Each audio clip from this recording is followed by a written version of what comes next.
পশ্চিমবঙ্গে যখনই কোনো নির্বাচন হয় তখনই দেখা যায় যে কোথাও হয়তো মারামারি হচ্ছে বা কোথাও খুন খারাপিও হচ্ছে, কিন্তু এই লড়াই কবে থামবে?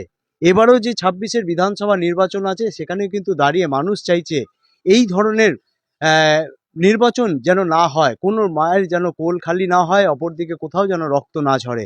অতএব শান্তিপূর্ণ একটা নির্বাচন চাইছেন এবছরের সকল ভোটার্থীরা। কিন্তু এক অন্য লড়াই কিন্তু আমরা দেখতে পাচ্ছি গলসি বিধানসভা কেন্দ্রের কাকসা ২ নম্বর কলোনিতে। এখানেও কিন্তু রাজনৈতিক লড়াই হচ্ছে। তবেও এই লড়াইটাকে কিন্তু সাধুবাদ জানিয়েছেন রাজনৈতিক মানুষ থেকে শুরু করে এলাকার মানুষ সকলেই। তারা চাইছেন কোনো রক্ত নয়, লড়াই যেন এইভাবেই হয় যেভাবে এই ২ নম্বর কলোনির রাজনৈতিক দলের লোকেরা লড়াই করছেন। আমরা শুনবো বিজেপির যিনি রয়েছেন এই লড়াইটা কেন বেছে নিয়েছেন বা এই লড়াইটা মূলত কি উদ্দেশ্য নিয়েই এই লড়াই লড়ছেন। রাজ্যের যে কোনো নির্বাচনে মানুষের মধ্যে একটা ভয় থাকে, এই বুঝি প্রাণ গেল বা রক্ত ঝরল, কিন্তু গলসি বিধানসভা কেন্দ্রের রাজনৈতিক দলের মানুষেরা সিদ্ধান্ত নিয়েছেন। দেখুন, ভারতীয় জনতা পার্টি যে লড়াইটা, সে লড়াইটা হচ্ছে দুর্নীতির বিরুদ্ধে, অপশাসনের বিরুদ্ধে, স্বজন পোষণের বিরুদ্ধে। ভারতীয় জনতা পার্টি ব্যক্তিগতভাবে কোনো রকমেই মানে রাজনৈতিকভাবে যেটা আছে মানে হিংসার রাজনীতি ভারতীয় জনতা পার্টি করে না। লড়াই হবে, কিন্তু সে লড়াই মানুষের মনে ভয় দূর করে। পশ্চিম বর্ধমান জেলার কাঁকসা গলসি বিধানসভার কেন্দ্রের ২ নম্বর কলোনি এলাকায় লড়াই চলছে জোর কদমে, কিন্তু ওর এক অন্য ধরনের। হ্যাঁ, লড়াই রং তুলির লড়াই, এই লড়াই ছড়ার লড়াই, যা দেখে সাধারণ মানুষের থেকে রাজনৈতিক ব্যক্তিত্বরাও সাধুবাদ জানিয়েছেন। আপনাদের কাছে ভালো লাগছে? খুবই ভালো লাগছে যে আমাদের যে তোড়জোড় চলছে এটা হচ্ছে দেয়াল লেখনের মাধ্যম থেকেই। তা দেয়ালে যে সমস্ত ছড়া আছে সেই সময়ের মাধ্যম দিয়ে আমাদের প্রচার চলছে। তা আমাদের এখানে খুব সুন্দর সুষ্ঠুভাবে ভোট পরিচালনা হয়।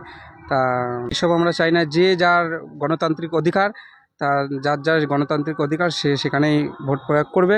আমাদের কাছে এখানে কোনো অশান্তি নেই, আমরা শান্তিপূর্ণ, আমরা চাই ভোট যেন শান্তিপূর্ণ হয়। দেওয়ালে দেওয়ালে যা হচ্ছে হোক, তাতে আমাদের কোনো অসুবিধা নেই, কিন্তু ভোটটা যেন শান্তিপূর্ণভাবে হয়। কেউ কারোর সাথে তক্কাতক্কি নেই, ঝামেলা নেই, ঝঞ্ঝাট নেই, কেউ কারোর সাথে কোনো কথা নেই। নিজেরা নিজেরা দেওয়াল লিখছে, দেওয়ালের মধ্যেই রয়ে গেছে ওটা। হ্যাঁ, ছড়া লিখেছে ওরা, ছড়া লিখেছে ওরা।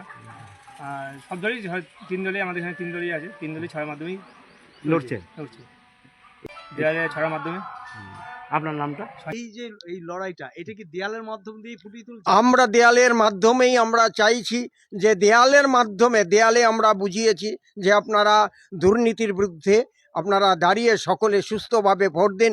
নির্বাচন কমিশন এবার চাইছেন যে সুস্থভাবে যাতে পশ্চিমবাংলার ভোটটা হয়, আমরাও সেইভাবে আমরা দুর্নীতির বিরুদ্ধে, চোরেদের বিরুদ্ধে আমরা লড়াই করছি। গলসি বিধানসভা কেন্দ্রে কাকসা ২ নম্বর কলোনিতে রাজনৈতিক যে লড়াইটা হচ্ছে সেটা সত্যিকারের সাধুবাদ জানিয়েছেন এলাকার মানুষ থেকে রাজনৈতিক সকলেই। কারণ তারা চাইছেন রাজনৈতিক যেভাবে লড়াই হয় প্রত্যেক নির্বাচনে, সেখানে হয়তো দেখা যায় কারোর প্রাণ যায় বা কোথাও রক্ত ঝরে, কিন্তু এই এলাকার যে সকল রাজনৈতিক দল রয়েছে তারা কিন্তু যে লড়াইটা লড়ছে সম্পূর্ণ দেয়ালের মাধ্যমে। অতএব দেয়ালে একাধিক ছড়া লিখেছে সব দলই, এবং সেই দেয়াল লেখনে ছড়ার মাধ্যমে কিন্তু তারা লড়ছে। আর এই লড়াইকে, এইভাবে আন্দোলনকে সাধুবাদ জানিয়েছেন এলাকার মানুষ। কাকসা থেকে সুভাষ দাস, সারা বাংলা .in।